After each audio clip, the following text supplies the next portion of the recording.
नमस्कार शिक्षक मित्र हो. आज आपण निपुण महाराष्ट्र अभियानांतर्गत गणित विषयातील अध्ययन स्तर क्रमांक 20 0 ते 50 संख्यानामे लिहितो हा अध्ययन स्तर अभ्यासणार आहोत. यामध्ये विद्यार्थ्यांना अंकांचे दृढीकरण होणे फार महत्वाचे आहे. अंकी लेखन त्याचबरोबर अंकाचे अक्षरी लेखन कसे पक्के करता येईल ते आपण पाहूया. प्रथम अंकांची ओळख करून देण्यासाठी अंकांची तोंडी गाणी म्हणून घ्यावे. जसे की या रे या सारे या, अंकांची गंमत पाहूया, यासारखे जे गाणी आहेत ही म्हणून आपण एक हवेत गिरवू शकतो किंवा एक असं हवेत गिरवून विद्यार्थ्यांना या पद्धतीने अक्षरी आणि अंकी विद्यार्थ्यांना ज्ञान देऊ शकतो. पक्षाला पंख दोन हो, पक्षांना पंख दोन हो, पक्ष्यांसारखे उडूया, अंकांची गंमत गाऊया. हे गाणे म्हणत म्हणत हवेत अंक गिरवावेत. आता एक हा अंक लिहावा यासाठी मी धूळपाटीचा वापर करते. यामध्ये मी एक पाटी घेतली आहे आणि पाटीवर चाळण ठेवून त्यावर रांगोळी टाकते. रांगोळी टाकल्यामुळे बघा, गिरवणे ही संकल्पना मुलांना फार आवडते आणि गिरवल्यामुळे काय होते तर विद्यार्थ्यांच्या ते चांगले स्मरणात राहते. इथे पाटीवर रांगोळी टाकून घेतली. आता आपण एक हे अक्षरी लेखन कसे करायचे हे बोटाने लिहून दाखवायचे. ए क, क चा स्ट्रोक, त्यामुळे देखील मराठी भाषेचा क चा स्ट्रोक, ए चा स्ट्रोक सुद्धा विद्यार्थ्यांना खूप चांगल्या पद्धतीने इथे आपण समजावून देऊ शकतो. ए क अशा पद्धतीनं आपण एक अशी संख्यानामे अक्षरी लिहू शकतो.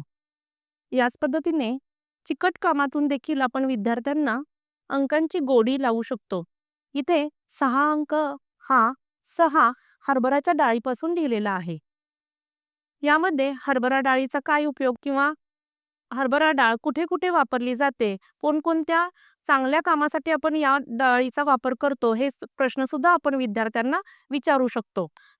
त्यानंतर 7 अंकासाठी इथे मसूर डाळीचा वापर केलेला आहे.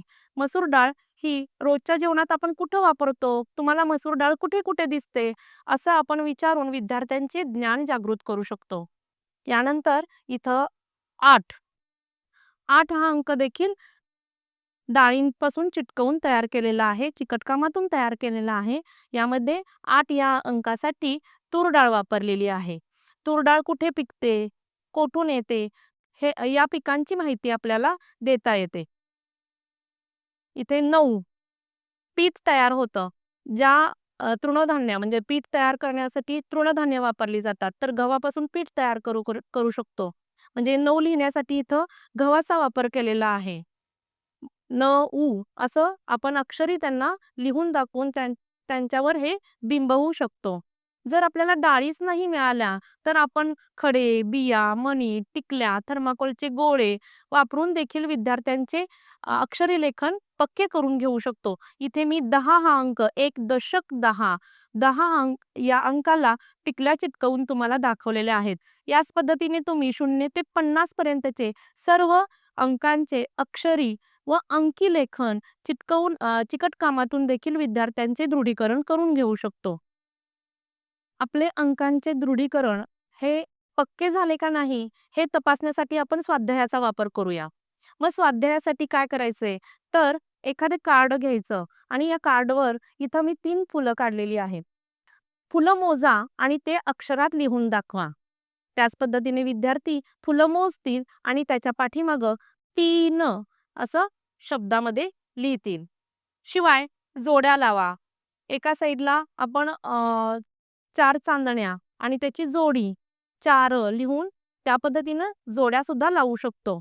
इथं 4 चांदण्या आहेत आणि शब्दामध्ये 4 असं लिहिलेलं आहे. याच पद्धतीने आपण 1 ते 10 पर्यंतचेच अंक नाही, 0 ते 10 पर्यंतचेच अंक नाही, तर 0 ते 50 पर्यंतच्या अंकांची उजळणी घेऊ शकतो. यामध्ये निपुण महाराष्ट्र अभियान अंतर्गत प्रत्येक शाळांमध्ये ज्या शैक्षणिक साहित्य मिळालेले आहे त्यामधील या कांड्या आहेत. या 10च्या कांड्या आहेत. म्हणजे मी या जर अशा 2 घेतल्या आणि सुट्टे 1, 2, 3, 4 घेतले, तर आता सांगा पाहू किती अंक तयार झाला? तर विद्यार्थी मोजून तुम्हाला 2 दशक म्हणजे 20 आणि 4 सुट्टे म्हणजे 4, 24 असा अंक सांगतील आणि या पद्धतीने विद्यार्थ्यांचे अंकाचे दृढीकरण होईल आणि तेच तो अंक पाटीवर शाब्दिक स्वरूपात लिहून दाखवा, अक्षरी लिहून दाखवा, असं म्हटल्यानंतर त्यांचं लेखनही चांगल्या पद्धतीने होईल, ते वाटते. आणि याचाच अधिक सराव घेतल्यानंतर विद्यार्थ्यांच्या 0 ते 50 पर्यंतचे अंक खूप चांगल्या पद्धतीने तयार होतील, यात काही शंका नाही. धन्यवाद.